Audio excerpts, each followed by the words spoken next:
A billionaire walked into a coffee shop expecting to be served. What he got instead was a lesson he never saw coming. Before we begin, drop a comment telling us which city you're watching from. And when you reach the end, rate this story from 0 to 10. Enjoy. Dylan Carter didn't look up from his phone when he dropped his Prada wallet onto the counter at Bean and Soul Cafe. 3 people in line behind him had to sidestep to avoid being hit by it. He didn't register any of them. The waitress behind the counter didn't flinch. Stella Ward was 25 years old and had cataloged every variety of arrogance Seattle had to offer since she started this job. But this particular specimen, this was something close to Olympic level. "Good morning to you too," she said, with a sweetness so deliberately manufactured it could rot teeth on contact. Dylan finally looked up. Half a second of assessment. Young, naturally pretty, probably serving coffee while working towards something. He knew the type. Yeah, morning. He looked back at his phone. The espresso. Stella began preparing the drink with the practiced efficiency of someone who had made this particular drink approximately 4,000 times. The machine hissed. Steam climbed toward the ceiling. Dylan went back to his emails and drummed his fingers against the counter. "How long does a coffee take?" "I have a meeting in 10 minutes. 30 seconds, Stella replied, without looking up.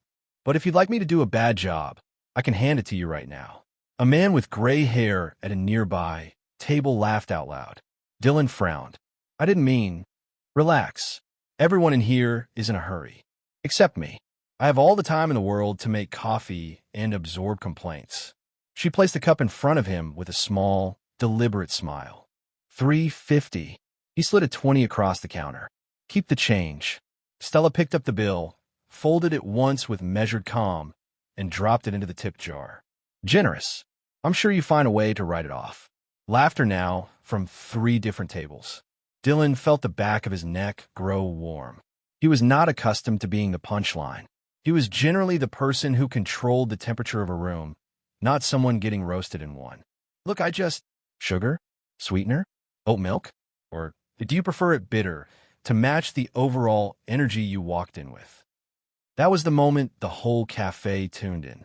A woman in round glasses nearly aspirated her cappuccino. A young man in a cap swung his phone up to record. Dylan took a slow breath. He could leave, absorb the loss quietly, chalk it up to a strange morning, move on. But something stopped him. It wasn't offense exactly. It was curiosity, that specific sharp variety that arrives when you encounter something you didn't expect. She had timing. She had nerve. She had delivered the whole thing with the relaxed precision of someone who wasn't performing. She was simply being honest, at volume. He decided to stay in the ring. "All right," he said, leaning his elbows on the counter with the smile he used when he wanted the last word. "You win this round. But while we're here, give me the espresso and some financial advice, if you've got any." The cafe went quiet. Stella stopped wiping the counter. She looked at him, then at the room full of watching faces, then back at him. "Seriously? Seriously. You clearly know your way around customer service, difficult people, and public humiliation. I want to see if the toolkit extends to money." He said it lightly, with just enough condescension to make it sting. A small laugh to punctuate it. That was when Stella did something nobody in the room anticipated. She smiled, slowly, with the particular danger of someone who has been waiting for exactly this invitation. "Depends," she said, crossing her arms. "Do you want quick profit or a clean conscience?" The cafe detonated. The man in the cap slapped the table. The woman in the glasses burst into applause. Jake, the tattooed barista working the back station, let out a sound that could only be described as a slow, dramatic exhale of pure satisfaction. Dylan Carter, closer of multi-million-dollar deals, architect of corporate intimidation, man who had never once been publicly outmaneuvered, stood at a coffee shop counter with absolutely nothing to say. Stella kept going, because she had found a rhythm and she wasn't stopping now. Because if it's quick profit, I'd recommend sketchy crypto and hope the SEC has a backlog. Now, if it's a clean conscience, she let the pause extend until it was almost theatrical. You're going to need more than an espresso, sweetheart. You're going to need actual therapy. More laughter. Dylan felt his ears burn with a heat he hadn't experienced since adolescence. I wasn't expecting an actual answer. Oh, I thought you were requesting complimentary consulting. She tilted her head. Or was it just another creative way to dismiss the waitress? The laughter faded. People returned to their phones, but slowly, and kept half an eye on the counter. Dylan realized he had crossed a boundary he hadn't meant to. The banter had stopped being banter. Something heavier had settled in its place. Stella wasn't smiling anymore. She picked up her cloth and resumed wiping the counter, but her movements had sharpened, become more mechanical. Dylan dropped his voice. Look, I didn't mean to offend you. It was just a joke. I know, she said, without looking at him. Everyone thinks they can make jokes about people who serve coffee. Because that's all we are, right? Someone who takes the order. Someone you don't have to think twice about. Her voice was level, controlled, but there was something underneath it, something that had been there for a while before he arrived and had nothing to do with him specifically and everything to do with the accumulated weight of being seen as less than. That's not what I meant. You don't have to explain. She finally looked at him, and Dylan saw it. Not anger, but exhaustion. The particular kind that comes not from one bad day, but from years of being rendered invisible by people who move through the world assuming that anyone serving them mattered less. You've already paid. You can go. She turned and walked toward the sink. Dylan stood there holding his coffee, aware of the eyes still on him, the particular weight of having been in the wrong and knowing it precisely. He wanted to say something that would land correctly, but nothing arrived. That's when he noticed it. A small brown notebook sat on the far corner of the counter, half concealed behind a register. Worn leather cover. The spine carried a few words in faded handwriting. Profit without purpose is loss in disguise. Dylan frowned, leaning slightly forward to read it. Before he could process the thought any further, Stella returned, spotted the notebook, and retrieved it with the careful, immediate instinct of someone reaching for something irreplaceable. She tucked it into her apron pocket without comment. She didn't say another word to him, just gave a single, quiet nod, the kind that means the conversation is finished and you may go. Dylan took his coffee and walked out. Seattle had started one of its characteristically half-hearted rains, fine and cold, just enough to matter. He stood on the sidewalk for a moment, watching the reflections of traffic lights in the wet pavement, and then did something that surprised him. He laughed, genuinely, without any calculation behind it. Because for the first time in longer than he could locate, Dylan Carter had been completely and thoroughly taken apart by someone earning minimum wage, and he hadn't hated it. Inside, Stella leaned against the back wall of the kitchen and exhaled. She drew the notebook from her apron and opened it, ran her fingertips over the handwriting, deliberate letters, written by someone who chose words carefully and meant every one of them. Never let anyone make you feel small, especially those who never had to learn how to be big. She closed her eyes. I tried, Dad, she whispered. I really did. But somewhere beneath the exhaustion, something else stirred, a quiet certainty she recognized but didn't fully trust. That man was coming back. She didn't know how she knew. She just did, and she wasn't sure she was ready for whatever that meant. Dylan Carter was not the kind of man who revisited places where he'd been publicly embarrassed. He had, in fact, made an art form of never returning to situations that had cost him dignity. And yet, there he was the following morning at Bean & Soul at 8:15 in another $3,000 suit. Stella spotted him the moment the door opened. Hard to miss. She pretended she hadn't. One espresso, he said when he reached the counter. Double, please. She looked up with the precise professional neutrality of someone who had been trained to treat every customer equally regardless of personal feelings. Good morning, sir. Same as yesterday. Yes. A pause. And no commentary on my personality, if that's manageable. Stella almost smiled. Almost. Commentary costs extra. You haven't paid for it today. Jake stifled a laugh from the back. Dylan sighed, but there was something different in the sound. Not irritation, exactly. Something closer to amusement. What's the rate for being left alone while I drink my coffee?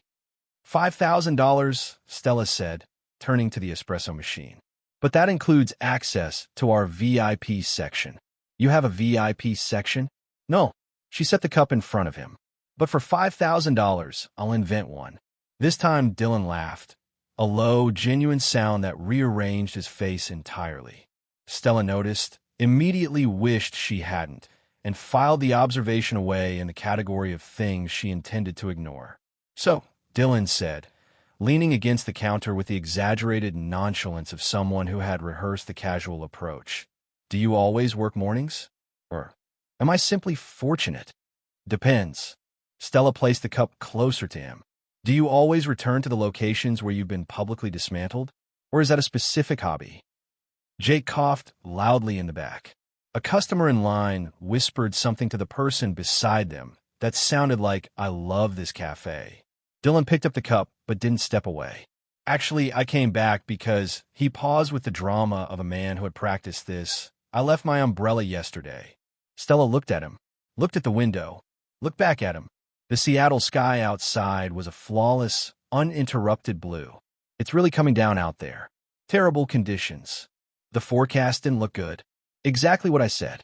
Stella folded her arms. "And what color was this umbrella?" "Blue. Stripes. Very expensive. How unfortunate. We didn't find it. Such bad luck." Dylan took a measured sip. "I may have to come back tomorrow." 3 customers had stopped pretending to look at their phones. Stella kept her face perfectly neutral, but something warm was happening in the region of her chest that she was actively refusing to acknowledge. "Sir, if this is meant to be flirting, there are dedicated applications for that. Very efficient ones. None of them serve decent coffee. They also don't issue sarcastic commentary. The commentary isn't free for me either. I paid with my dignity." She bit the inside of her lip to prevent the laugh from escaping. Dylan saw the almost smile and felt something that, under other circumstances, he might have described as winning the lottery. $350, Stella said, snapping back to professional register. He handed her another 20. "Keep it, and declare it on your taxes. I'm learning fast. You have a good teacher." That was the moment Richard's voice cut through the cafe like a fire alarm. "Stella, my office." Now, Richard was the manager, 50, with the particular expression of someone who had been slightly disappointed by everything for decades. He never summoned anyone to the office for something pleasant. The ease drained from Stella's face instantly. "I'll be right back," she told Jake, removing her apron with hands that had become too deliberate. Dylan frowned. "Everything all right?" She didn't answer. She followed Richard to the office at the back, feeling her stomach tighten with each step. Richard closed the door. "You're getting personal with customers." "I'm not. I was being polite. I watched it. Yesterday. Today." The man in the expensive suit. He crossed his arms. "You know the rule. No personal relationships with customers. It disrupts the environment." "I wasn't flirting. I was having conversation." The smile says otherwise. Stella felt anger build quietly behind her sternum. "Like what exactly?" "You know exactly what I mean." Richard exhaled with the tired patience of someone who has had this conversation before and didn't enjoy it then either. "You're reliable, punctual, a good employee, but I can't manage the drama. Pull back, or you'll need to find another position." Another position, as if finding work were a simple errand. As if she didn't need every shift to cover tuition. As if options were freely available to people in her situation.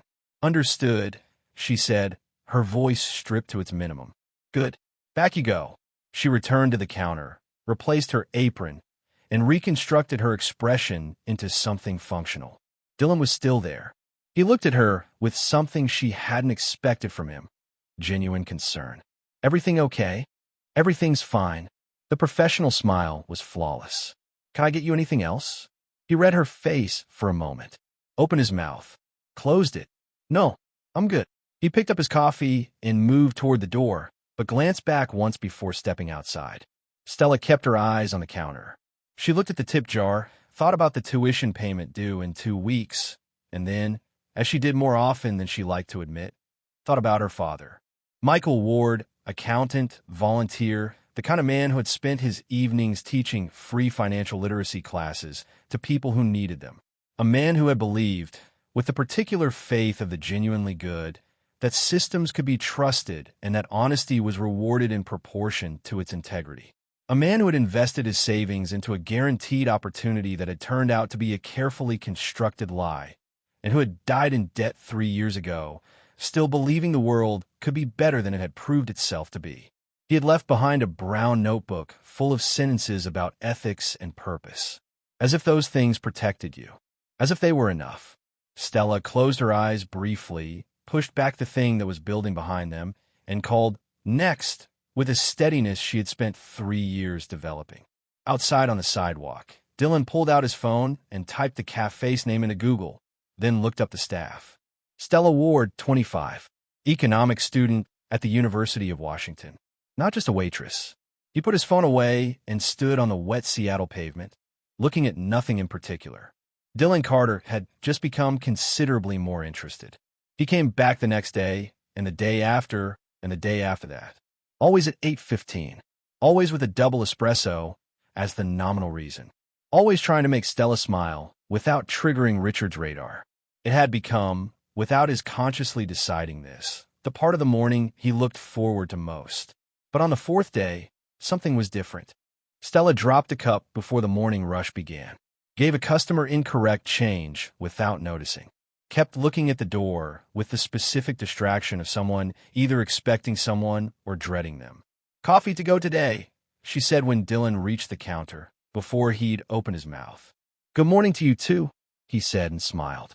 "Saw the—" She rubbed her face briefly, a rare, unguarded moment. "Difficult morning. It's 8:30. Exactly." Dylan studied her face. Before he could say anything more, her phone rang.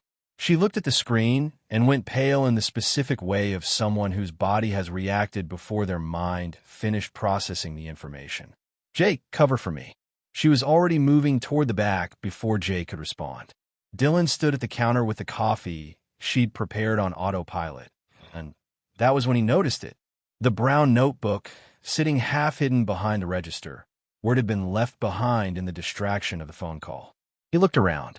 Jake was managing 3 customers simultaneously. Nobody was watching. He knew he shouldn't. The knowledge was immediate and clear.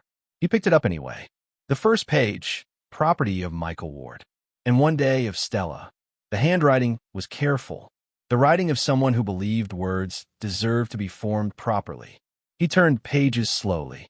Short sentences, some in black, some in blue, some with dates beside them. Money is like water.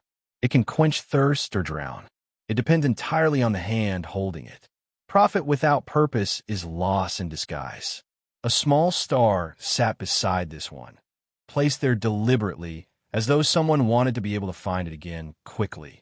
Dylan read it twice, then a third time. Profit without purpose is loss in disguise. Something shifted in his chest, quiet and uncomfortable. The way things shift when a sentence you've never encountered before turns out to be something you already knew and had been successfully ignoring. He kept turning pages. More lines, more carefully assembled wisdom, until the last entries, where the handwriting changed. The same letters, but shaped with less certainty. Shakier. The dates were recent. "Stella, if you're reading this, I've probably already gone. Don't be sad. Be smart. The world is not fair, but you were made strong enough to change that. Profit without purpose is just loss in disguise. Don't ever forget. Dad loves you." March 15th, 2022. Dylan shut the notebook as though it had burned him, because that was not wisdom written for the world. That was a man's last conversation with his daughter, committed to paper, carried in her apron pocket every single day of her life since. And he had just read it without permission. "What are you doing?" He looked up. Stella was standing there, pale, eyes wide, looking at the notebook in his hands with an expression that was not anger yet, but was heading there with momentum. I found on the counter. I was going to return it." While reading it, her voice was very quiet and very precise. He held it toward her. "I am sorry. I shouldn't have touched it." She took it from him with both hands, quickly, the way you retrieve something that has been picked up by someone who didn't understand its value. She held it against her chest. "You had no right." "I know." He ran a hand through his hair. "Stella, I genuinely apologize. I have no excuse for what I just did." She looked at him with eyes that weren't wet with tears but were bright with something sharper. You know what's worse than all of this? A short, humorless sound escaped her. I was beginning to think you were different. That somewhere underneath the suit and the credit cards, you were actually a person worth knowing. She shook her head. But you're just like the rest of them.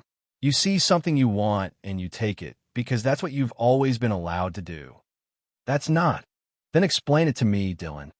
It was the first time she'd used his name, and it landed like an accusation. Tell me what it actually was. He had nothing, because she was right, and they both knew it. The cafe had gone quiet in that particular way it had, that total, attentive hush. But this time, nobody was laughing. Jake stepped forward from behind the counter, not saying anything, just closing the distance. Are we okay here, Stella? We're fine. She didn't look away from Dylan. The customer was leaving. The word customer hit somewhere he hadn't expected, because over the past week, he had quietly, without announcing it, stopped thinking of himself as one. Stella, please. Give me a chance to. Your coffee is paid for. She turned away, and the deliberateness of the gesture was worse than any shout. Have a good day. Dylan stood for a moment longer, holding the lukewarm espresso, with the distinct and unfamiliar sensation of having been correctly judged. He left. Outside, he leaned against the building's exterior wall and opened his phone. Typed 2 words into the search bar. Michael Ward, Seattle. The results populated immediately. Michael Ward, 52, died March 15, 2022, cardiac event. Survived by his wife and daughter. A freelance accountant with deep community ties, known locally for volunteering his evenings to teach financial literacy to families with limited means and limited access to professional guidance. Dylan kept reading. In the final years of his life, Ward experienced significant financial hardship following an investment in a company that had guaranteed substantial returns. The company was subsequently investigated as a pyramid scheme. Ward lost his entire savings, but reportedly maintained, until the end, that the system itself was sound and that people could be trusted to operate within it honestly. Dylan put the phone away. He understood now, all of it simultaneously, why the notebook was handled like a sacred object, why the words about profit and purpose sat on the spine like a thesis, why Stella Ward had looked at him on the first day with eyes that already knew what he was before he'd said a single word. Her father had died believing a lie, and people who looked and moved and spent money the way Dylan did were the architects of exactly that kind of lie. He looked back through the cafe window. Stella was at the counter, her back to him, wiping down a surface that was already clean. He had to fix this. He didn't yet know how you apologize for having read someone's last conversation with their dead father. But he was going to figure out. Because for the first time in memory, someone's opinion of him, the genuine, unmanipulated assessment of who he actually was, mattered in a way he couldn't reduce to strategy or manage with resources. For the first time in his adult life, Dylan Carter had something to prove that money couldn't settle. Dylan stayed away from Bean and Soul for 3 days.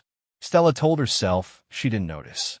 Jake told her, with the patient tone of someone stating something obvious to someone who should already know it, that she was checking the door every time the bell rang. I'm not doing anything. You just turned your head 3 times in the last 4 minutes. I'm monitoring the room. It's a cafe. There's nothing to monitor. Jake leaned on the counter. Where's your fancy suit regular? He's not my regular. He came every single day for a week. Customers do that. Not ones who try to make you laugh for 40 minutes while pretending to need coffee. Jake looked at her levelly. You miss him. I absolutely do not. You've been sharp with customers all morning. Mrs. Delgado asked for oat milk, and you looked at her like she'd committed a crime. Mrs. Delgado always takes 15 minutes to decide. Stella. Jake, I am fine. The bell above the door rang. Stella looked up automatically. Yoga pants. Chihuahua in a structured carry bag. Not Dylan. Jake didn't say anything. He didn't have to. Then, at exactly 8:15 on the morning of the 4th day, the door opened again. And this time it was Dylan, but a version of Dylan she hadn't seen before. No palist kimpoche. Hair not quite right. The jacket was the same expensive cut, but something in the way he was wearing it suggested he'd been carrying tension in his shoulders for several days and hadn't fully put down yet. He was holding a brown leather folder under one arm and walking toward the counter with the posture of someone who has rehearsed an approach and is no longer certain it was the right one. "Hi," he said. "E." Stella kept her voice somewhere in the middle of neutral. "Can I order an espresso? This is a coffee shop. We do sell coffee. Double, please." She turned to the machine without further comment. The silence between them had texture. "Look," Dylan started. "About the notebook. I was an idiot. You were. Completely.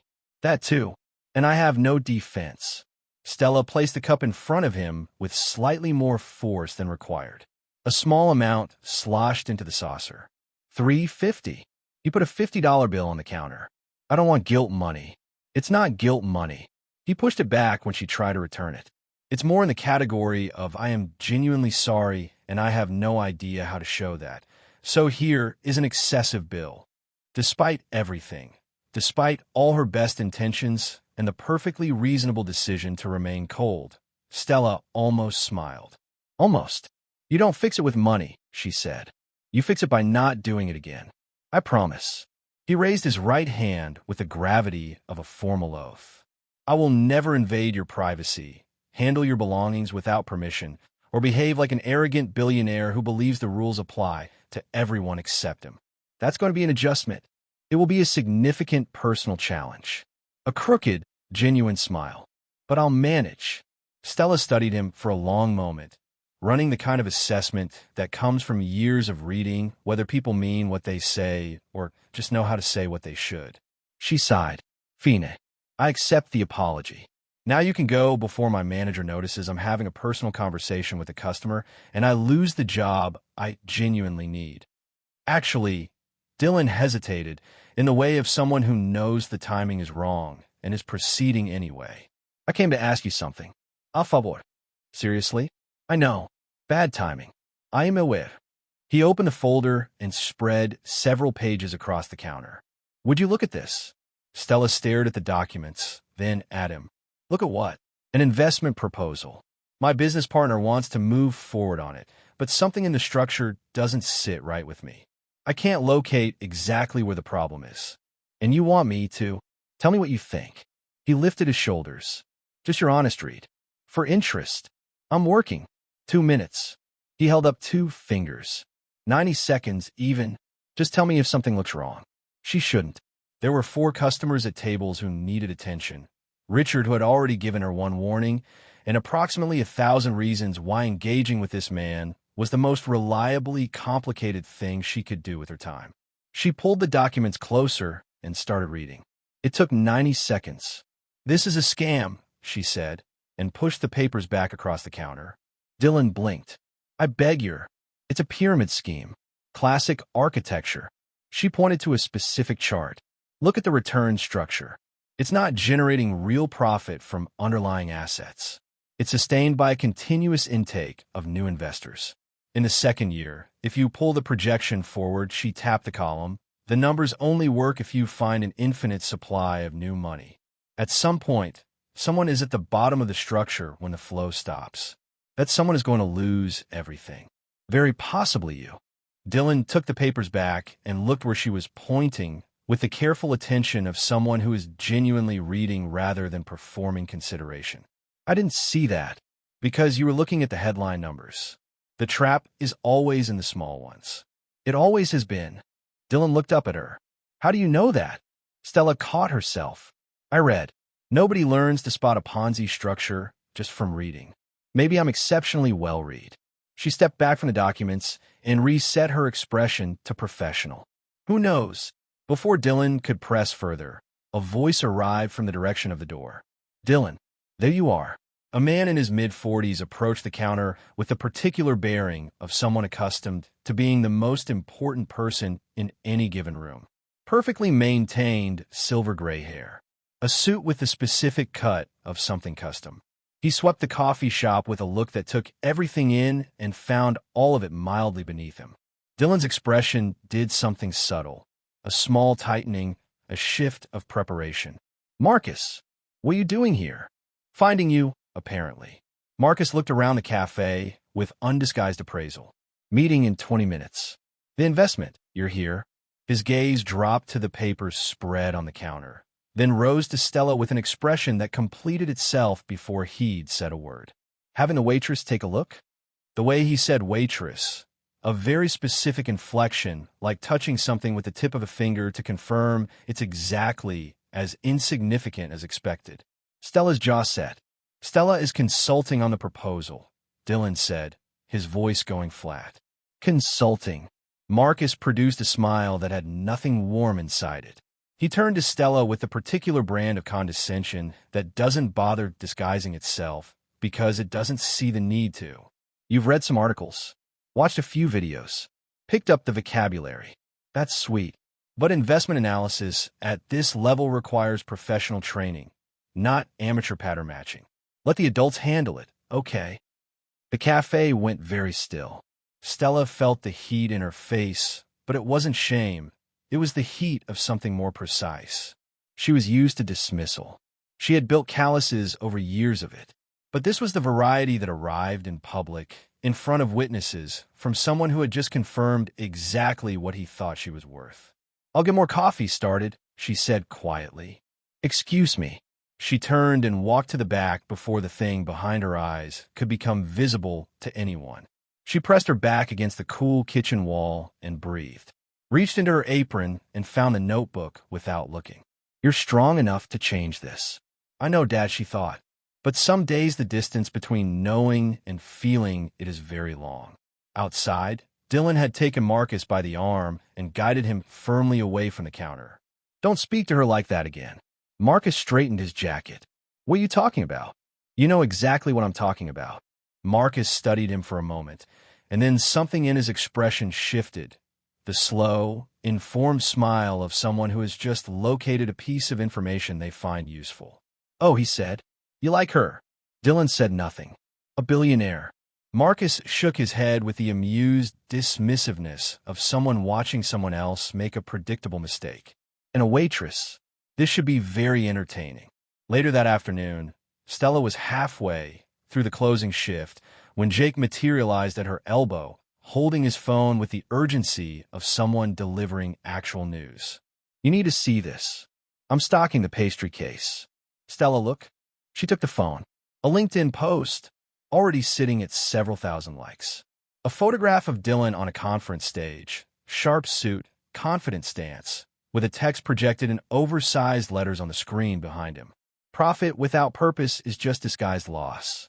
Sometimes the most important ideas come from the most unexpected places. Ethical investment. Purpose-driven growth. Stella stared at the screen. The heat moved through her slowly, like water brought to boil. Shameless, Jake offered. That word isn't strong enough. A customer cleared her throat pointedly. Stella handed the phone back and made the cappuccino on automatic while her mind ran the calculation. The conference was at the convention center.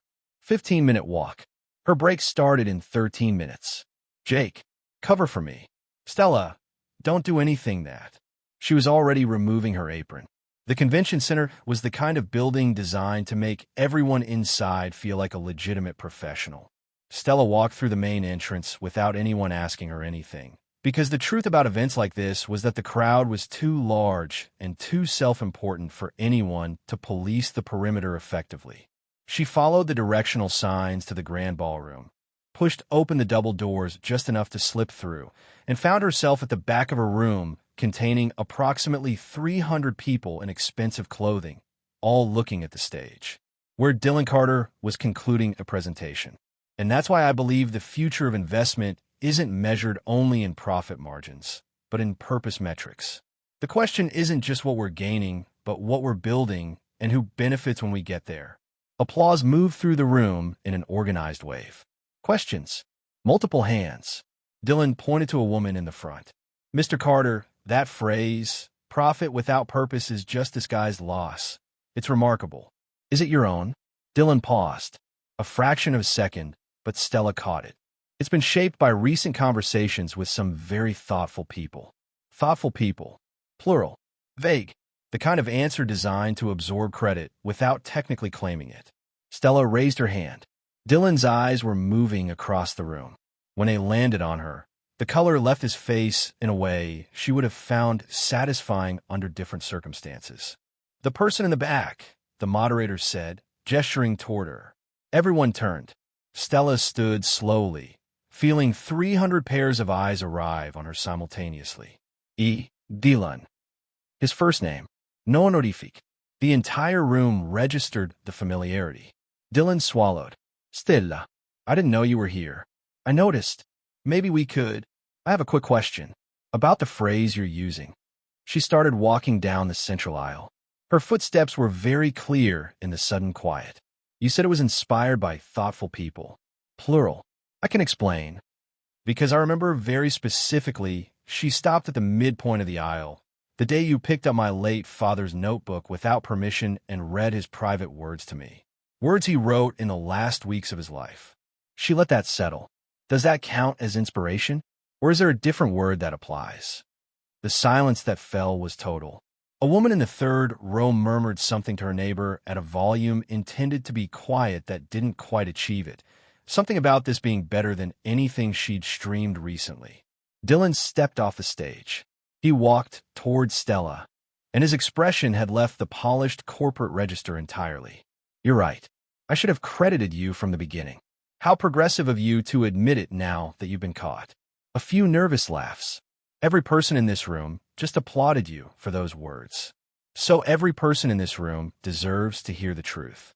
The moderator half rose from his seat. "Perhaps we take a brief." "This won't take long," Stella said. She looked back at Dylan and then out at the assembled audience. "My father's name was Michael Ward. He was an accountant and a volunteer. He spent his evenings teaching financial literacy to families who had no access to professional guidance. He died 3 years ago, in debt, because he trusted an investment that turned out to be fraud." She paused. "His favorite thing to say was profit without purpose is loss in disguise. Not your words, Mr. Carter. His. And he earned them." The room was as silent as a room containing 300 people can be. "That phrase is not yours," Stella said, returning to Dylan directly. "It never belonged to you. And you know that." Dylan closed his eyes briefly, then opened them. "You're absolutely right. Everything you've said is true. And I apologize, here, in front of everyone in this room." He moved back toward the stage, picked up the microphone, and spoke with clarity that didn't leave room for misinterpretation. "My name is Dylan Carter. Several weeks ago, I read something that didn't belong to me, and I used it as though I had created it. The phrase profit without purpose is loss in disguise was written by Michael Ward, a man I never met, but who, by every account, was a better human being than I know how to be. His daughter, Stella Ward, is here today because I didn't have the integrity to give him credit when I should have. I'm doing it now. Remember his name, not mine." A single person began clapping, then another. Then the sound spread until the whole room was applauding, and the direction of it, the quality of it, was unmistakably not for Dylan. It was for Stella. She felt the burn behind her eyes, but refused to let it become anything else. She turned and walked out while the applause was still building, because she wasn't going to do that in front of them. In the corridor outside, she pressed her back against the wall and exhaled everything she'd been holding since she'd walked in. Jake had called 5 times. She let them all go to voicemail. She drew the notebook from her pocket and opened to the final page. "You're strong enough to change this." She whispered to it. "To him, I tried, Dad. But is it actually worth anything?" Her phone buzzed. Unknown number. A text. "I'm a reporter with the Seattle Times. I was in the room. I'd like to write a piece about you and your father's work. Would you be open to talking?" Stella looked at the message for a long moment, then typed yes. "But one condition. The story is about him, not me." The reply came within seconds. "Deal." She slipped the phone into her pocket and started back toward the cafe. Because at the end of the day, regardless of what happened in ballrooms and on conference stages, rent was due, tuition was due, and the espresso machine needed to be cleaned before tomorrow's opening. Dylan Carter wasn't going to derail any of that. Or so she told herself. Emerging markets analysis met at 7 in the evening. Stella arrived at 6:58, as she always did, and took her customary seat. 3rd row, left side, to find Ben already in the adjacent chair, radiating the specific energy of someone who had ingested too much caffeine and too much social media. Well, the celebrity arrives. Stella looked at him blankly. What are you talking about? You haven't checked your phone. I was working. Ben was already holding his screen up. A TikTok video. The view count had a comma in it. More than one. The title, Waitress Destroys Billionaire at Conference. You won't believe what she said. It was her, in the ballroom, walking down the center aisle. Oh no. Oh, absolutely yes. Ben was delighted. You're everywhere. You're the thing people are watching instead of the news. Mike appeared in the doorway. Stella, you're actually incredible. Every word. Sarah was behind him. I watched it 3 times. The part where you said you were a nicer suit? I screamed. Can everyone please just... Stella sank into her chair. I just want a normal class. Normal ended for you approximately 6 hours ago, Ben said cheerfully. Professor Chen walked in, paused when he saw Stella, and smiled with an expression that suggested he was genuinely pleased. Miss Ward, I watched the video. The entire class turned to look at her. Professor, I can. No need to explain. He settled his jacket. That was a masterclass in holding people accountable for intellectual dishonesty. Well executed. He picked up his marker. Now, Chapter 7. Power Dynamics in Financial Negotiation. Open your books. Ben leaned over and murmured, You've already lived Chapter 7. Stella elbowed him without looking. The lecture proceeded as lectures do. Slides, case studies, structured debate about emerging market strategy and investment risk. Then Professor Chun advanced to a slide containing a case study labeled Company X. Purpose-driven investment philosophy, feasibility analysis. Stella recognized the framework immediately. It was Anderson Capital. It was Dylan. Can anyone speak to this model's viability? Chun asked. Mike raised his hand. Marketing. No CEO actually restructures around purpose. They restructure around how purpose looks in a press release. Interesting. Anyone disagree? Sarah's hand went up. I actually think some of them mean it. Like that Carter guy. At least he admitted publicly that he'd made a mistake. Only because someone made him, Mike countered. Without Stella showing up, he keeps the credit forever. Are you two genuinely discussing me in the third person while I'm sitting here? Stella interrupted. I'm right here. Laughter moved through the class. Chin smiled. Miss Ward, since you have direct experience with the case, what's your analysis?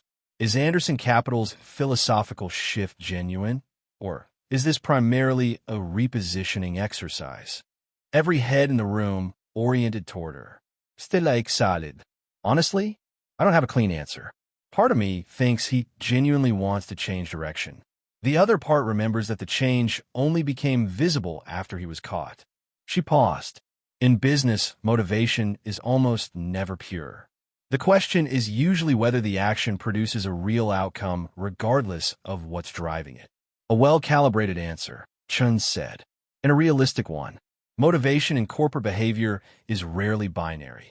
Ben leaned over and whispered, Translation, you still think about him. I will end you, Ben. Miss Ward. Mr. Martinez. Chun looked over his glasses at both of them with the practiced patience of someone who has supervised this exact dynamic many times. Anything you'd like to share? No, Professor, they said in unison.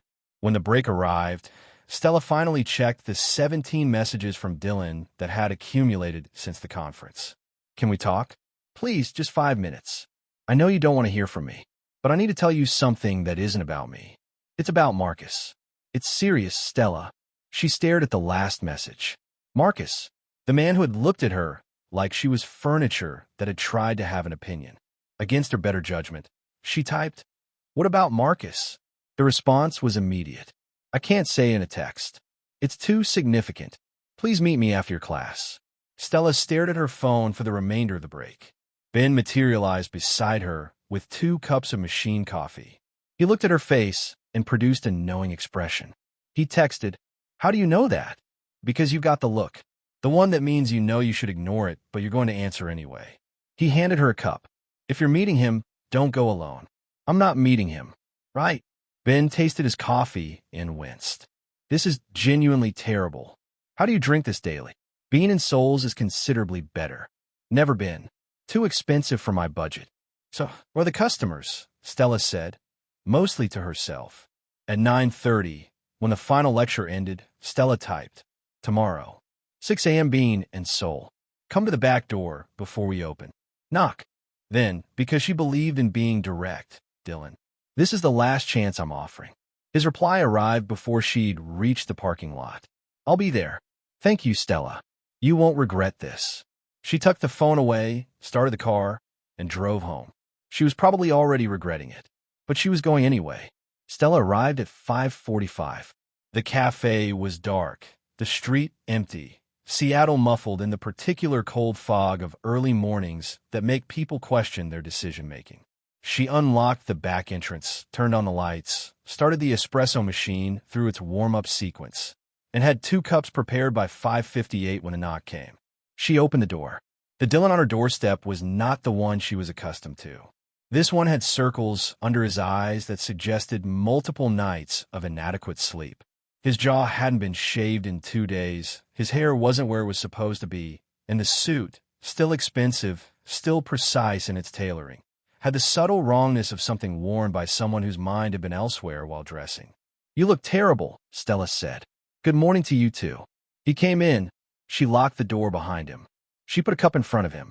Dylan took a sip and closed his eyes briefly, the way someone closes their eyes when the first good thing of a difficult day arrives. I forgot how your coffee makes everything slightly less bad.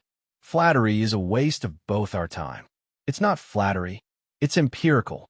He took another sip.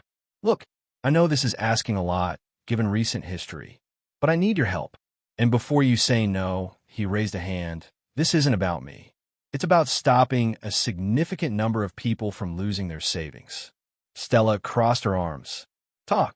Dylan opened the bag he'd brought and spread documents across the counter with the organized efficiency of someone who had been up most of the night preparing. Marcus, my business partner. He's constructing an investment fund. 40% returns per year, guaranteed. He's planning to launch it formally at a gala event tomorrow night. Nothing generates 40% annually. Not legitimately. That's exactly the problem. Dylan pointed to a spreadsheet column. I started looking at this more carefully after the conference, after you made me question what else I'd been willing to overlook. And the architecture of this fund is classic Ponzi. Stella picked up the spreadsheet, looked at it for 30 seconds, and set it down. Early investors receive returns funded by incoming capital from new investors. The structure depends entirely on perpetual growth of the investor base. The moment that growth slows, the whole thing collapses from the bottom, and the people at the bottom lose everything. Yes, Dylan leaned on the counter. My internal team, half of them work under Marcus, and the other half are afraid of him. I have no one I can trust to verify this independently. So you came to the Waitress. I came to the only person I know who cannot be bought, cannot be intimidated, and was right the first time she looked at something like this. He held her gaze steadily. I came to you. Stella looked at the documents again. The gala is tomorrow night. What do you need from me? Come with me. As my companion, analyze the presentation Marcus gives to potential investors in real time. Help me identify the specific structural arguments that prove the fraud, so I have what I need to go to the SEC before a single person signs anything. Stella stared at him. You want me to attend a Billionaire's investor gala? Yes. I run a coffee stand, Dylan. You're the most analytically capable person I've encountered in 15 years of this industry, and I need someone I trust at that table. You've known me for a month. You're still the most analytically capable person I've encountered in 15 years. Despite herself, Stella almost smiled. Why should I believe this isn't another situation where I end up being the one who looks foolish? Dylan was quiet for a moment. Not the quiet of someone assembling an answer, but the quiet of someone deciding to be honest. Because this time, it isn't about me at all. It's about the people who are going to walk into that room tomorrow night and leave with their retirement savings committed to a scheme. People like your father was. The words landed carefully, and she could see that he knew they would, and had said them anyway because they were true. Fine, Stella said after a moment. I'll go, but with conditions. Name them. I go as Stella Ward. Not a consultant, not a euphemism, not a cover story. If anyone asks, I'm a waitress and an MBA student and the daughter of Michael Ward. That's who I am. Agreed. If this is a setup of any kind, what happened at the conference will seem relaxed by comparison. It's not a setup. Third, you need work. She pointed at him. You speak like you were built in a corporate laboratory. If we're going to move through that room without Marcus getting suspicious before we have what we need, you need to sound like a person. Dylan blinked. I sound like a person. You said, and I'm quoting from memory, implementing strategic operational synergies to maximize stakeholder value. At a coffee shop. To a barista. That was a business conversation. It was ordering a coffee. He had the grace to look mildly embarrassed. Sit down, Stella said, pulling out a stool. We're going to practice. Practice what? Someone at the event asks how we met. Answer. Dylan straightened. Stella is an exceptionally talented financial strategist with whom I've had the privilege of... Stella made a buzzer sound. Robotic. Again. He paused. Stella gave me some advice. I had the sense to listen. Better. Still slightly formal. Try this version. We met at a cafe. She told me something that changed how I think about my work, and I've been trying to deserve the conversation ever since. Dylan repeated it, and something in the delivery, the slowing down, the lack of corporate gloss, made it sound like a real thing a real person might say. Good, Stella said. Now, Marcus makes a condescending comment about me in front of guests. What do you do? Dylan's expression shifted into something less composed and more direct. I say that the quality of someone's insight has nothing to do with the title on their business card, and that I'd take one evening with someone honest over 100 evenings with someone who's been in finance their whole career and still hasn't learned the difference between real returns and manufactured ones. Stella looked at him. That was good. I had a moment. Don't let it go to your head. She considered him. Last scenario. Marcus realizes mid-event that you're building a case against him. What's the play? Improvise and hold ground. That's your entire strategy. It's held so far. You stole a dead man's words and got publicly exposed by a waitress on camera. Dylan laughed, genuinely, without defending himself. Fair. I'll do better. Stella looked at him across the counter and saw something she'd been tracking without admitting it for weeks. The gradual, effortful, imperfect work of someone trying to actually become different. Not performing it. Doing it. Maybe she was being foolish. She'd been wrong about people before, but she was going anyway. I'll need something to wear, she said. I'm not borrowing from my neighbor again. I'll have my assistant. I'll choose it. You cover the cost. Done. Dylan extended his hand. Stella shook it. Brief, firm, businesslike. At 6:30, Jake arrived for the opening shift and found them both still at the counter, surrounded by documents and empty espresso cups. Am I interrupting? No, Stella said. He was just leaving. Right. Dylan collected the documents and stood. Tomorrow, 7 p.m. I'll send the address. I'll drive myself.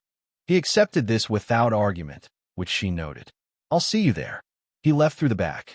Jake settled against the counter with the expression of a man who has been watching a situation develop and is pleased with the trajectory.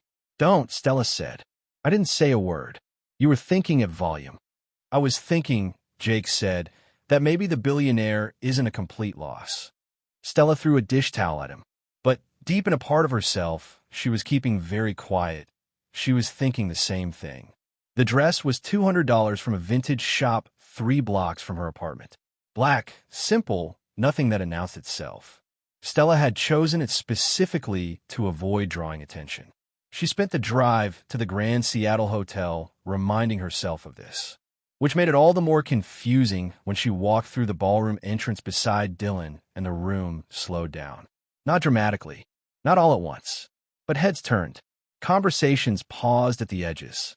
A waiter misjudged the trajectory of a champagne tray. Why is everyone looking? She murmured, not moving her lips much. Because you're the most compelling person in this room, Dylan said, in the easy tone of someone stating weather conditions. Don't. It's not flattery. It's observation. You can't use observation as a synonym for flattery. I just did. Stella kept her face forward, but the warmth had found her face anyway, and she chose not to examine that further. The ballroom was the kind of space designed to make money feel inevitable.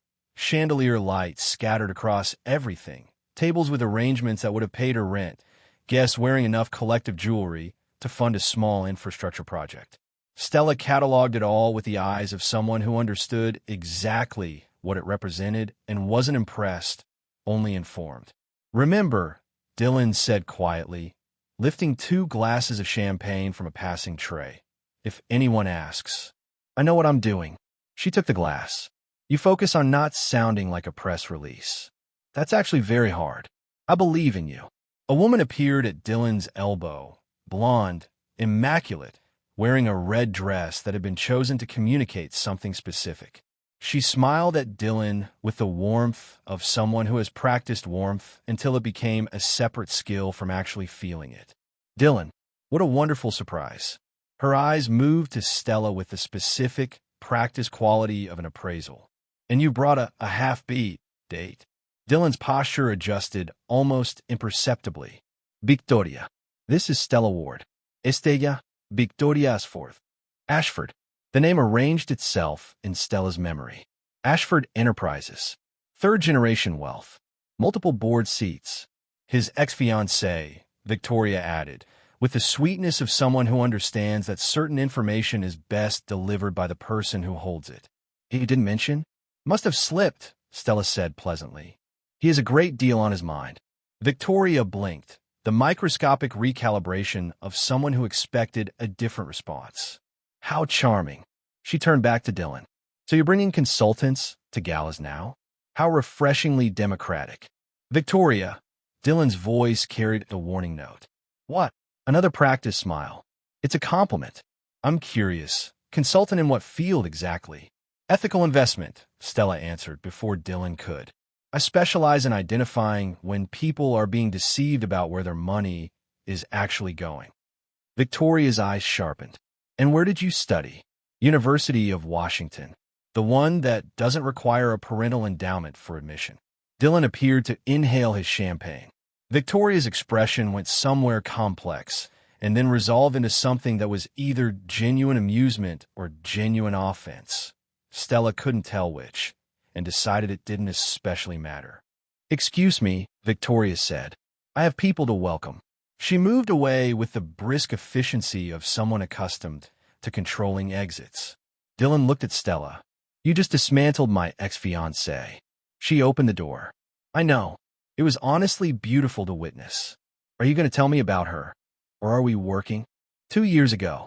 Our parents have been friends since before we were born. It's genuinely complicated. Complicated is what people say when they haven't yet decided to be clear." Dylan laughed, a real one, and they moved into the room. Stella found Marcus immediately. He was positioned at the center of a tight cluster of guests, his body language a masterclass in performed confidence. Hands open, posture forward, the smile of a man selling something he believed in because he'd been selling it so long he'd forgotten there was a difference between belief and habit. "He's already pitching," Stella said quietly. Dylan followed her gaze. "Already?" "The formal presentation isn't for an hour. The formal presentation is theater. The real sales happen before it." Look at the group around him. Older, successful, probably doctors or dentists or business owners. Not financial professionals. People with money, but not specialist knowledge. That's the target. That's always the target. Stella set her glass down. "Let me get closer. If we approach together, he'll recognize the dynamic." "Stella." To someone like Marcus, I'm invisible. That's the advantage. She moved before he could respond. She positioned herself adjacent to the group, near a flower arrangement that required no particular justification for admiring. Marcus was in full performance mode. Guaranteed 40% annually. No exceptions. Our proprietary strategy has produced consistent results across 3 years of operation. He spread his hands in the gesture of a man with nothing to hide. "I can't share the methodology, of course, trade sensitive, but I can show you the investor statements." A man in his 50s leaned in. "And what's the minimum entry point?" "For established relationships, we can work with 50,000. In some cases, 40. Some cases. The discount to create urgency. Classique cuisine technique." Stella absorbed the structure, noted the specific numbers, and began moving away, and then felt a pair of eyes on her that weren't coming from the Marcus group. Victoria, standing near the bar, watching her with an expression that had become calculating rather than hostile. Not good. Stella returned to Dylan. He's open selling the scheme. Minimum 50,000, pitched as exclusive access. He's creating artificial scarcity. Did you get the structural details? Enough. The returns are too round, the timeline too consistent. Real funds have variance. These numbers have been designed to look trustworthy rather than to reflect actual performance. Dylan nodded, and then the room shifted. Excuse me. Victoria's voice carried to every corner of the ballroom without appearing to raise itself. She was at the center of the room, champagne glass elevated, with the bearing of someone who has decided that the most interesting entertainment available is a situation she's about to create. I want to take a moment to welcome our guests and acknowledge one particularly interesting addition to tonight's gathering. Stella's stomach descended. Stella Ward. Victoria gestured toward her with gracious elegance. Independent consultant. Fascinating background. A pause precisely calculated for effect. I was curious, so I looked her up. It turns out Stella has a second position at Bean and Soul Cafe, where she works as a waitress. Murmuring began. Heads turned. Stella felt 300 people locate her simultaneously. Nothing wrong with honest work, of course. Victoria's smile remained perfectly in place. But one does wonder, when Dylan Carter brings a barista to advise on multi-million-dollar investment decisions, is that confidence, or is it something else? The silence was the kind that has weight to it. Stella looked at Dylan. He had already moved forward. She stopped him with one hand on his arm. Let me. She set her glass on the nearest table and walked to the center of the room, stopping beside Victoria. It's true, Stella said, and her voice was clear and level and reached the back of the room without effort.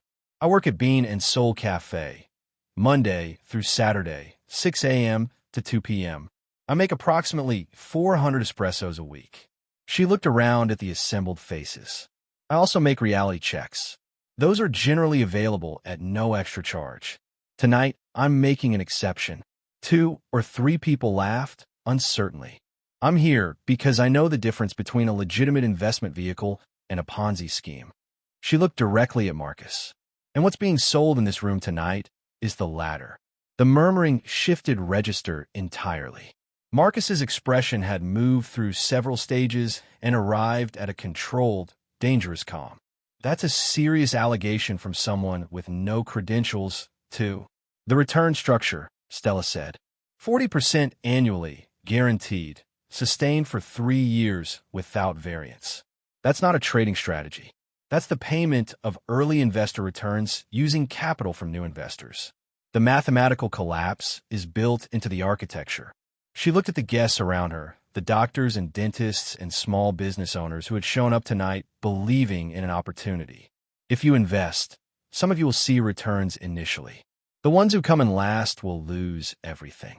Dylan was beside her now, and he raised his voice to address the room. I have documentation that supports what she's saying. I've already been in contact with the SEC. He reached into his jacket. Mr. Brennan's firm has been under informal review for 6 weeks. Tonight was going to be the launch event. It won't be. Marcus moved toward the side of the room with the deliberate pace of someone planning a quiet exit. He made it approximately 8 steps before the ballroom's main doors opened. 3 individuals in professional attire entered and identified themselves. Marcus attempted to improve his trajectory.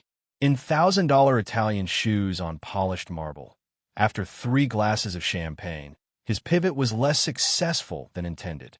He arrived directly in front of one of the agents with the momentum of someone who had not fully planned the final stage of this maneuver. Marcus Brennan, the lead agent said, producing credentials.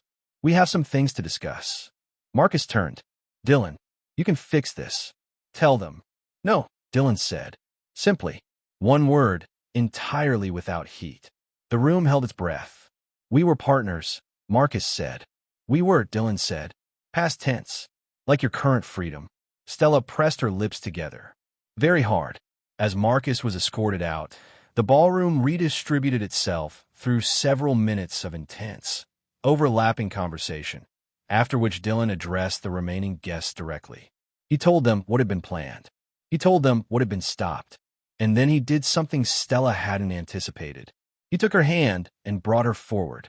"The credit for identifying this scheme belongs to Stella Ward," he said clearly. "She identified the fraud structure in under 5 minutes. My entire analytical team spent 3 months reviewing this fund and produced no actionable conclusion." He looked at her before looking at the room. "Some of you saw a video recently. You know I've taken credit that wasn't mine before. So I want to be clear this time in front of everyone here. This outcome is because of her." He turned to Stella fully. "Stella Ward is not just a barista. She's an MBA candidate, a skilled analyst, and the most ethically consistent person I have encountered in this industry. The philosophy that's been guiding Anderson Capital, profit without purpose is loss in disguise, that's not mine. It belongs to her father, Michael Ward, who spent his life teaching financial integrity to people who needed it and never asked for recognition. If this company is going to mean anything, it has to be built with that kind of foundation. With honesty. With people like Stella at the table." He let a small, genuine smile through. "She serves coffee. She also serves truth. And I am extraordinarily lucky to have access to both." The applause came slowly and then all at once, and it was clearly, unmistakably directed at Stella. She was not going to cry. She was not. Her eyes simply chose, at that moment, to become significantly brighter than usual, and she made a decision not to examine the physics of that. Victoria appeared at her elbow. "Stella readied herself." "I owe you an apology," Victoria said, and extended her hand with the directness of someone who finds apology mildly uncomfortable but has decided it's necessary. "I was unkind. On purpose. That was beneath me." Stella took the hand. "Accepted. As long as the next person you dismiss based on what they do for work gets the same acknowledgement." The corner of Victoria's mouth moved. "Fair condition." She glanced at Dylan. "You have a good one. Don't mishandle it this time." "I'm trying." Victoria walked away, and Stella whispered to Dylan, "Did she just give me her approval?" "I believe she did. That's the strangest thing that's happened tonight." "Including the Ponzi scheme arrest?" "Marginally." A man in his 60s approached, the posture and handshake of someone who has run large organizations for a long time and doesn't need to announce it. "Miss Ward, James Harrison, Harrison Financial." He offered a card. "I'd like to speak with you about a role on my team. Anyone who can identify fraud in 5 minutes is exactly the kind of person I want doing due diligence." Stella took the card. "I'm still finishing my MBA." "Good. Finish it and call me." 3 more people came after him. Business cards, offers, invitations to interview. Stella accepted each one with more composure than she felt. "Is this real?" she murmured to Dylan. "Welcome to what happens when the right person is in the right room." "I didn't want a room. I just wanted—" She stopped. "What did you want?" Dylan asked, and it was a genuine question, asked quietly, with no agenda behind it. Stella thought about her father, about the notebook in her pocket, about the specific, particular thing she'd wanted for 3 years that she'd never quite found the right words for. "Justice," she said. "I just wanted things to actually be fair for once." Dylan looked at her. You got tonight. You protected people who would have lost everything." "He would have been proud," she said softly, not meaning to say it out loud. "Who?" "My dad. To know that what he wrote in that notebook, that it actually changed something real in the world." Dylan touched her hand briefly. It always had the capacity to. It just needed someone willing to fight for it. Stella looked at him and saw, for the first time, without the layers of performance and corporate defense between them, exactly who he was. Someone who had spent years letting money substitute for character, and who had recently, imperfectly, painfully, started choosing differently. Maybe people could actually change. Not completely, not all at once, but in the ways that mattered, over time, with enough pressure applied in the right direction. "Thank you," she said, "for doing this correctly, for doing it honestly. I should have started there. You learned." She met his eyes. "That counts." Jake materialized from the crowd, carrying a tray of, hors d'oeuvres with the confidence of someone who belongs anywhere he decides to stand. Sorry, are we just letting these go to waste?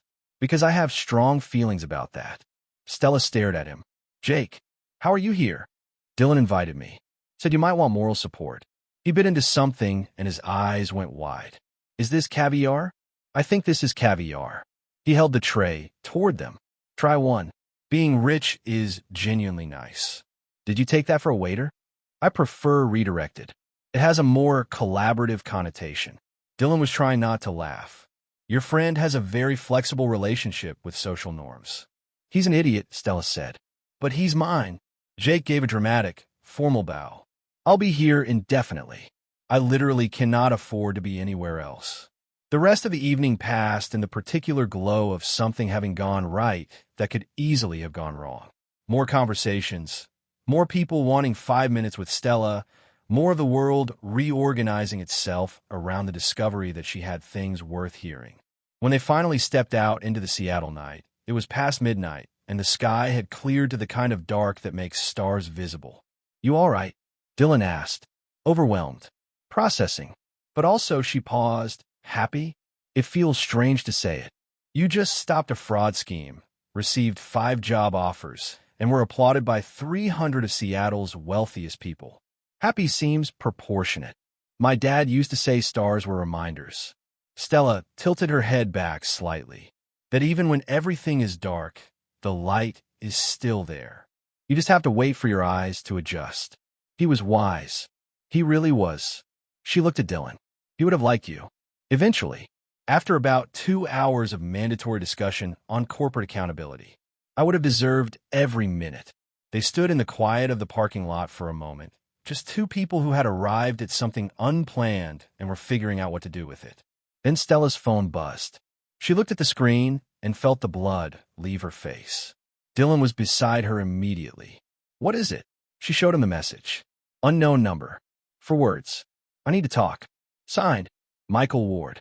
Dylan said nothing for a moment. Then, carefully, is there anyone who would have access to? He's been dead for 3 years, Stella said. I know. She looked at the message again. Her hands were steady, which surprised her because her chest was doing something that didn't feel steady at all. She didn't sleep that night. How do you sleep after something like that? The answer was you didn't. You lay in the dark staring at your phone until 5:30, when the dark had been going on long enough that getting up seemed more productive than continuing to wait for answers that weren't coming from the ceiling. She arrived at Bean and Soul before it was properly light, made coffee the way she always made it, by feel, by memory, by a muscle knowledge that lived in her hands rather than her mind. The quiet of the empty cafe was familiar in a way that felt like steadiness. The back door opened at 5:58. Dylan, looking like a man who had also spent the night in unwilling conversation with the ceiling. He was holding a paper bag and wearing yesterday's suit with an honesty about it that she found, despite everything, slightly endearing. You shouldn't be here yet, she said. We don't open until 6. Jake gave me access. Jake doesn't have the authority to. He gave me a spare key yesterday, in exchange for $50. Stella closed her eyes briefly. He sold you a key to my cafe. He framed it as encouraging cooperation. Dylan set the bag on the counter. I brought breakfast. Croissants. From a French bakery you never go to, because a single one costs what a reasonable lunch should cost. How do you know I don't go there? Jake is a comprehensive source.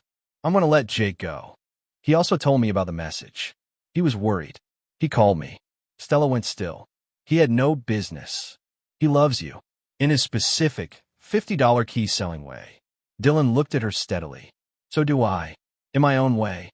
We just want to know you're all right. The sentence arrived quietly and sat in the space between them without immediately resolving into anything. Stella, let it be there for a moment. I don't know if I'm all right, she said. I don't know what that message is. I don't know if I want to. Dylan pushed the bag toward her. There's something else in there. She opened it. The croissants were there, wrapped in the tissue of an establishment that charged accordingly. Beneath them, something rectangular also wrapped. She lifted it out. A notebook. Leather cover, dark brown, good quality. Gold lettering on the front read, Stella Ward. Below it, in smaller print, "Keep writing what the world needs to hear." She opened the cover. Dylan had written on the first page, "For Stella, who taught me that profit without purpose is loss in disguise, and that sometimes the best consultants are the ones still wearing their aprons." DC. Stella looked at the blank pages that followed, all of them waiting. "I know it doesn't replace your father's," Dylan said, and his voice had lost its usual calibrated control. "Nothing replaces that. But I thought, maybe you'd want to start building your own. Your own words, your own ideas. Something that continues what he started." Stella held the notebook against her chest. "Dylan, this isn't for press coverage. It's not for anyone who isn't in this room." He looked at her without the layers he usually wore. "I just needed you to understand that your words matter. What you think matters. You matter. Not as an interesting anomaly or a useful consultant. Just you." There was a long silence. The espresso machine kept its own time. "Thank you," she said quietly. The back door opened again. Jake appeared with his apron over one arm and his expression of someone who has arranged things to his satisfaction. "Sweet moment. I'll be invisible." He spotted Dylan's wallet on the counter. "Oh, about my 20. Dylan handed him a 50. "Keep it. I love this man." Jake pocketed it with efficiency. "Stella, marry him." "Jake, I'm just saying.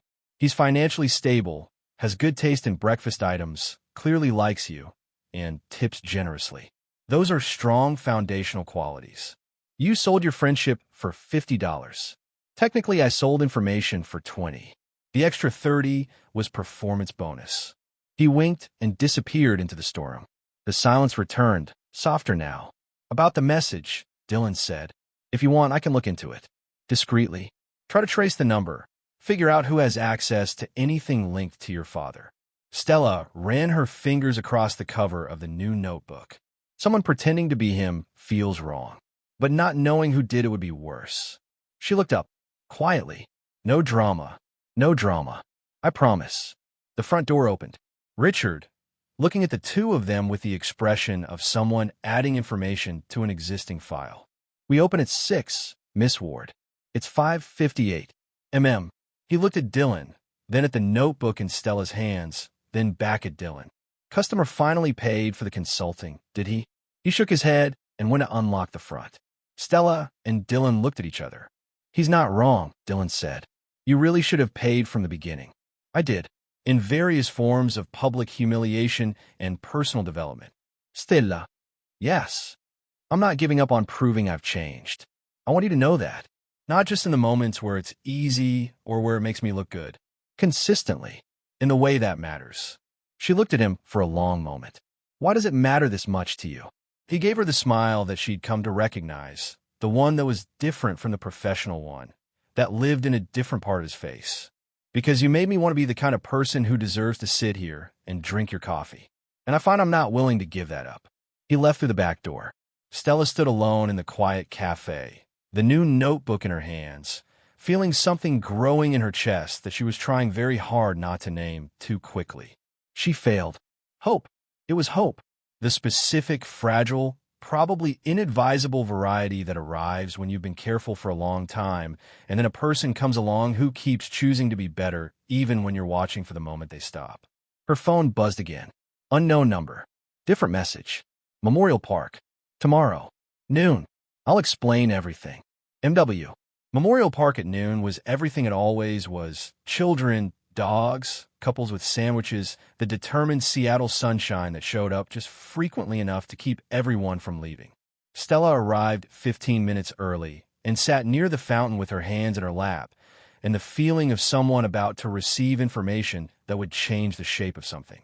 At 12 exactly, someone sat beside her. Not her father.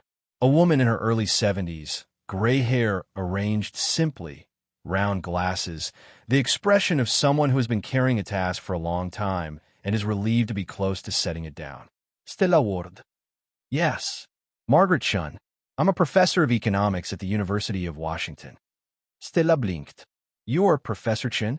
My Professor Chun. I thought you might not come if I identified myself directly, Margaret said, with the candor of someone who has learned to be practical. I'm sorry for the dramatic approach. I needed your attention first. You had information about my father. Your father and I were colleagues many years ago. We worked together on financial education programs before his practice went independent. She drew a folder from her bag. Inside were documents, photographs, and an envelope with Stella's name on it in handwriting she recognized immediately. He asked me to hold this for you, to give it to you when you were ready, when you'd found your way. Stella's throat closed.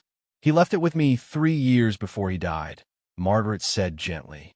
He was always cautious, always prepared. She placed the envelope in Stella's hands. He said I would know the moment. When I saw you at that conference, facing down a billionaire in front of 300 people on behalf of your father's words, I thought, there it is. There she is. Stella held the envelope and couldn't look at anything else. Take your time with it, Margaret said, standing.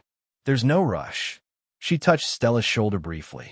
Your father was too good for the world he lived in. I'm glad you carry his standards, even when they cost you something.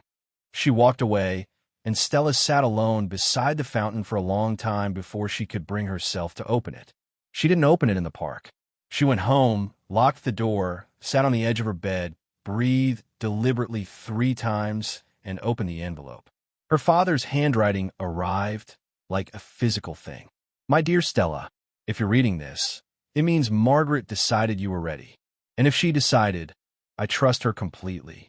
I want you to know that everything I chose, every sacrifice, every risk I took, it came for believing in you, in who you were going to become. I made mistakes. I trusted people I shouldn't have trusted and invested where I should have been more careful. But I have never once regretted investing in you. Keep being the one who challenges the things that need challenging. Keep asking whether the system is actually serving the people it claims to serve. Keep fighting for what's right, even when the right thing is the harder thing. And when you find someone who values all of that in you, who sees what you're made of and chooses it anyway, don't let them go. Love is the best investment of all. Yours always and completely, Dad. Stella cried. For the first time since she'd stood at his funeral, trying to be strong for a mother who blamed her in a world that moved forward without waiting, she let herself cry without managing it. Grief and gratitude and love and the peculiar ache of missing someone who made you better than you were, all of it at once, uncontained. When she stopped, she realized something. Graduation was in 2 days, and she needed something to wear.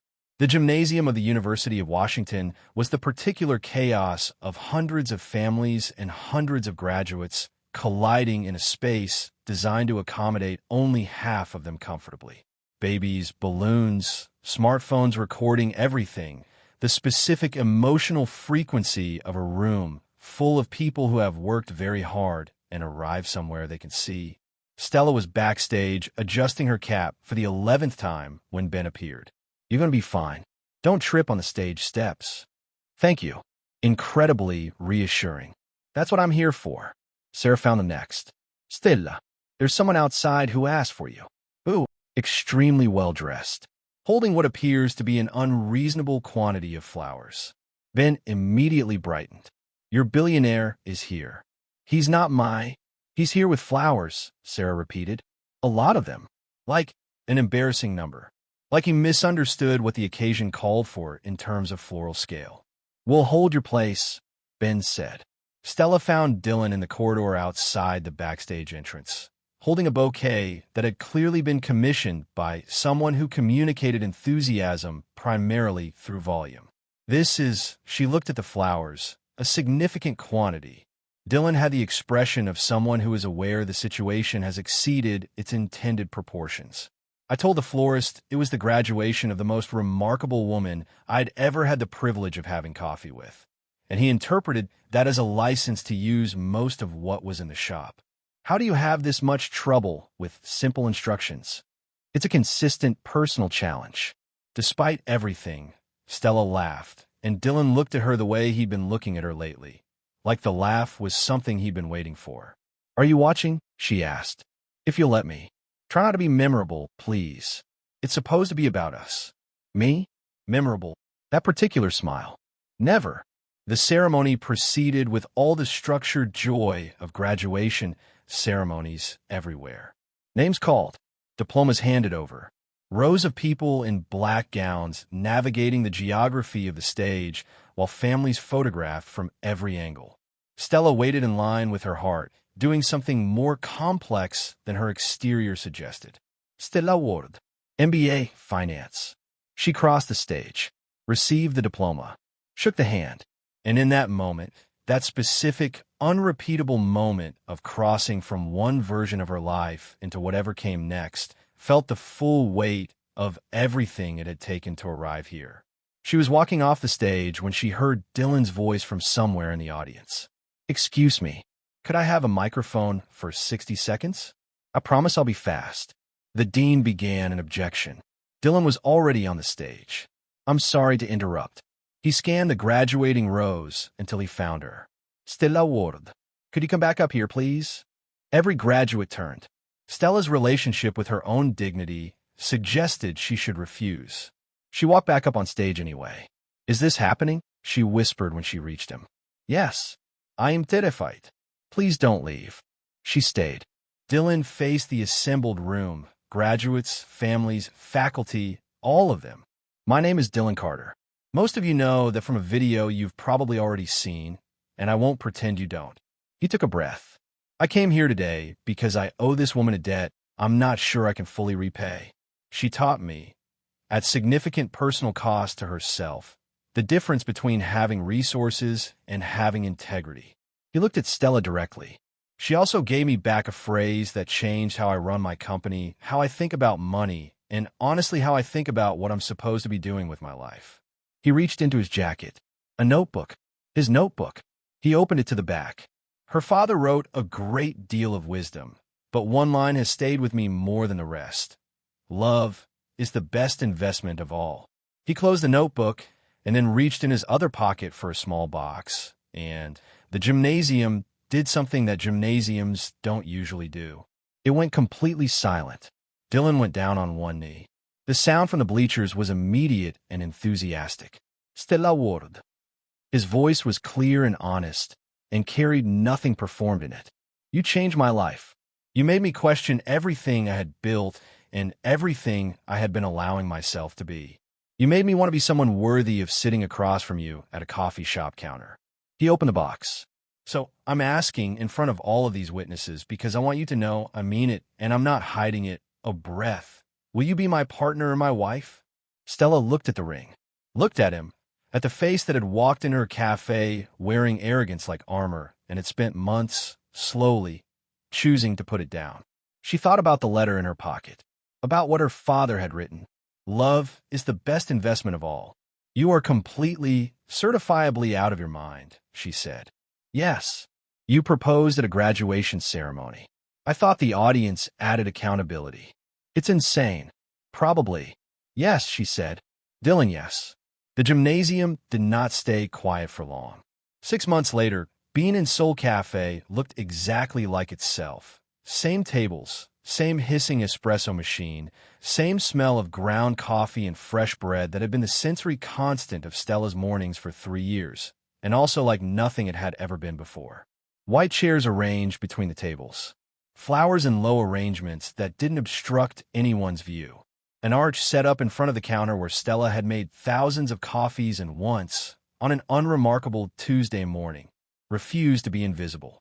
"This is surreal," Stella said, looking at all of it in the white dress she had chosen because it was exactly what she wanted and because her father would have recognized her in it.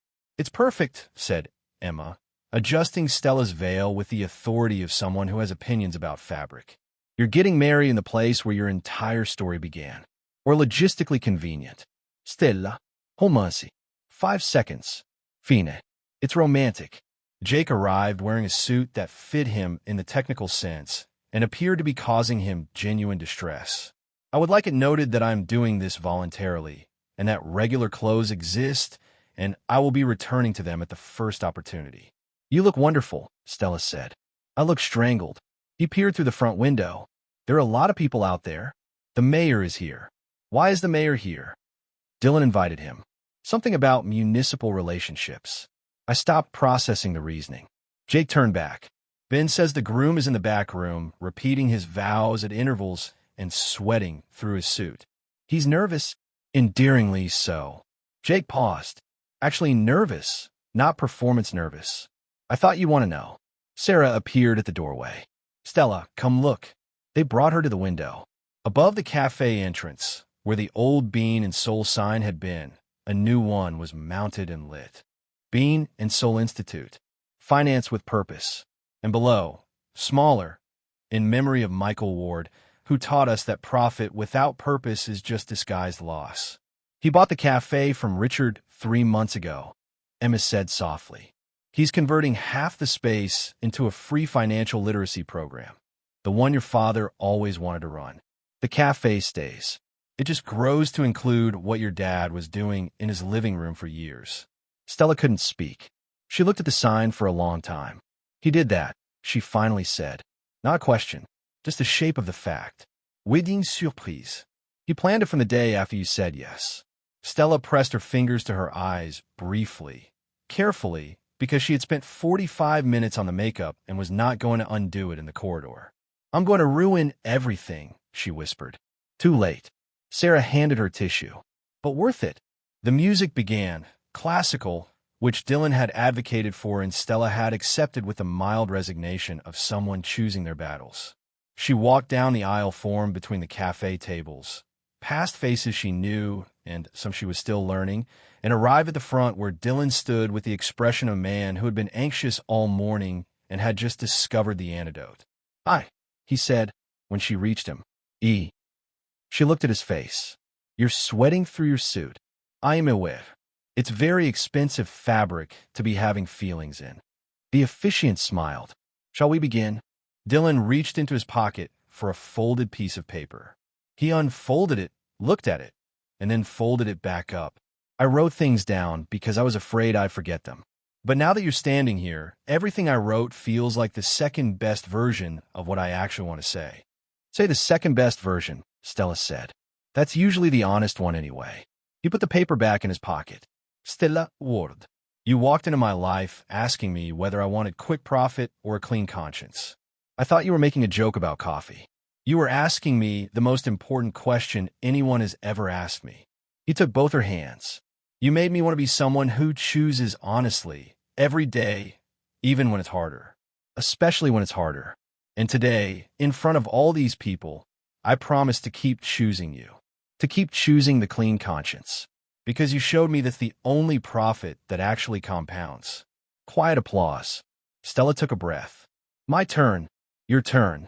She had nothing written. She decided that on purpose. Dylan Carter. You walked into my cafe being genuinely insufferable. Laughter. And you remained genuinely insufferable for several weeks, which I think is important for historical accuracy. Completely fair, Dylan said, and he was already smiling. But then you did something no one had done in a very long time. You listened to me, not to be polite, not to manage me. Actually listened, and then changed how you acted because of what you heard. She squeezed his hands. I promise to keep telling you the truth, even when you don't want to hear it. To remind you that purpose always matters more than margin. To love you even when you sound like a press release. And to be here, genuinely here, every day we get. Dylan's eyes were doing something he clearly hadn't planned for. The rings? The officiant said. Jake stepped forward with a small tray, carrying the rings with the exaggerated care of someone who has been given a role they take seriously. Don't say anything, Stella said. I was just going to observe, Jake said, that I am basically the reason this is happening. You sold a cafe key for $50, and it worked beautifully. You're welcome. He extended the tray. Rings. Dylan slid the ring onto Stella's finger. She slid his onto his. They held. I now pronounce you husband and wife. You may kiss. Dylan kissed her before the sentence finished. The cafe erupted. The reception was exactly what it should have been, chaotic, warm, slightly undercatered, full of people who genuinely cared about the people at the center of it. Instead of champagne, the toasts were made in espresso cups, which Jake had organized with characteristic efficiency and no one had specifically approved. This is very you, Ben said to Stella, gesturing at the general setup. That was the idea. Dylan appeared at her shoulder, holding their cups. Your friend from next door is crying at the counter. Mariana cries at things. It's her primary mode of expressing appreciation. Jake is eating hors d'oeuvres he definitely redistributed from somewhere. He'll be fine.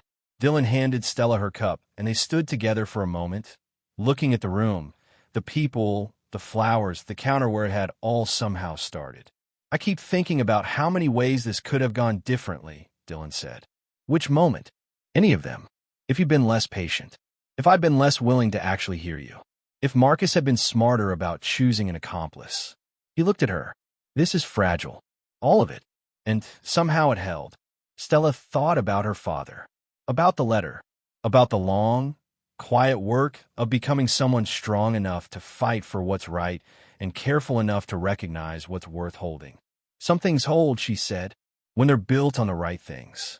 Later, after the toasts and the dancing that Jake had instigated without anyone's permission, after the last guest had trailed out into the Seattle evening, Stella noticed something she hadn't seen earlier.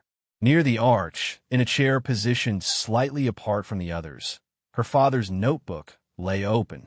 Dylan had placed it there. She crossed to it. He followed.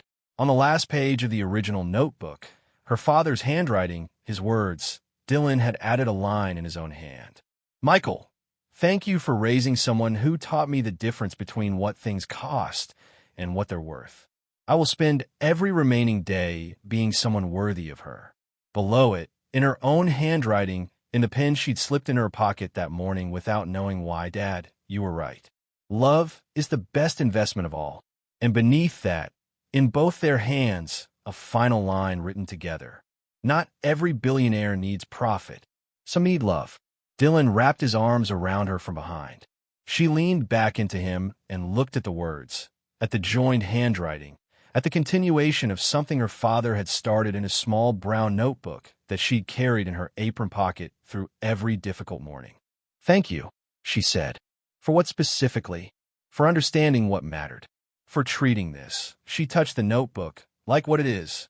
Your father built something worth carrying forward. The least I could do was help build a room for it. Outside, through the front window, the new sign glowed against the Seattle night. Bean and Soul Institute. Finance with Purpose. In memory of Michael Ward. The espresso machine was already being prepped for tomorrow's opening. Stella looked at all of it. The cafe, the sign, the man behind her, the notebook in her hands, the two sets of handwriting on the last page, and understood something she'd been working toward for 3 years without quite knowing what she was building. This was it. This was what her father had meant. Not the money, not the credentials or the recognition or the vindication. The room full of people, the work that meant something, the love that didn't ask her to be less than she was. Not every billionaire needs profit. Some need love. And between coffee cups and hard questions and the slow, deliberate work of becoming someone better, Stella Ward and Dylan Carter proved that the most significant returns can't be plotted on a chart. They have to be chosen. Every day, with honesty and with each other. Bean and Soul Institute still opens its doors every morning at 6. The coffee is exceptional. The financial literacy classes are free to anyone who needs them, and they are always full. On the wall beside the counter, in a simple frame, hangs a photograph of Michael Ward, and below it the phrase he wrote for his daughter. Profit without purpose is just loss in disguise. And if you come in early enough before the morning rush builds, you might catch a glimpse of a woman behind the counter who moves with the efficiency of someone who has made 4,000 espressos and the ease of someone who knows exactly where she is and why. And a man in the corner booth, working through documents with his jacket over the back of the chair, who looks up every time she speaks. Not because he needs her attention, but because he's still learning to be worthy of it. What did you think of Stella and Dylan's story? Tell us in the comments. Which moment stayed with you? Do you believe people can genuinely change when the right person holds them accountable? Rate this story from 0 to 10 and subscribe for more stories like this one. Because here, we believe every story deserves the kind of ending you have to build, one honest choice at a time.